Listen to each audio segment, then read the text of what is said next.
Many thanks for joining us on the newsroom. I'm Okpeyemi Wosheni, and these are the stories we're tracking at the moment.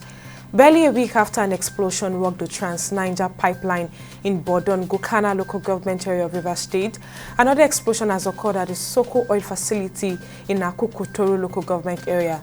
The Youth and Environmental Advocacy Center confirmed the incident, stating that fireballs were seen in the sky and the blaze was ongoing. The cause of the explosion, whether sabotage, equipment failure, or an attack, remains unclear. Meanwhile, suspended Rivers State Governor Siminalayi Fubara has refuted allegations linking him with militant groups, dismissing recent social media posts and videos as fake and malicious attempts to incite tension in the state. In a statement issued by his Chief Press Secretary Nelson Chukwudi, the Fubara condemned the circulation of the circulated videos, purportedly depicting explosions at oil and gas facilities in the state. The statement clarified that affected communities have debunked the claims, assuring that all critical infrastructures remain intact and operational.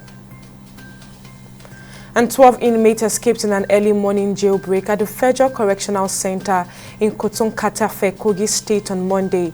Kogi State Information Commissioner Kingsley Fanwo described the incident as unfortunate and assured citizens that the government was working with security agencies would take steps to prevent a recurrence. According to him, law enforcement agencies have arrested one of the escapees. And a fuel tanker exploded in Kotangora, Niger State on Sunday, causing panic among residents and motorists in the area. The Director of Information at the Niger State Emergency Management Agency, Hussein Ibrahim, assured the public that the situation was under control. Authorities are yet to determine the cause of the explosion, but preliminary reports suggest that a possible mechanical fault or leakage may have triggered the explosion that happened. And on business, following the Dangote Petroleum Refinery suspension of the sale of petroleum products in Naira, some filling stations have started stockpiling premium motor spirit, otherwise known as petrol. The retailers are storing the product to ensure that they have enough to sell at a higher rate, having projected that the price of petrol would go up soon as a result of the failure of the Nigerian government to continue the sale of crude oil to the Dangote refinery in the local currency. And South Korea's Constitutional Court has reinstated impeached Prime Minister Ahn Duck-soo as acting president, the latest twist in the Mandarin political saga set off by the impeachment of President Yoon Suk-yeol.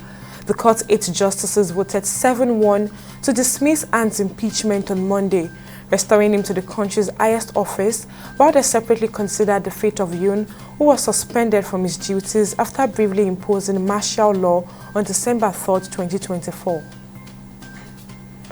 And on sports, Super Eagles coach Eric Chell has demanded maximum concentration from the Super Eagles player as they resume training on Sunday on Uyo behind closed door ahead of their next game in the 2026 World Cup qualifying series against Zimbabwe.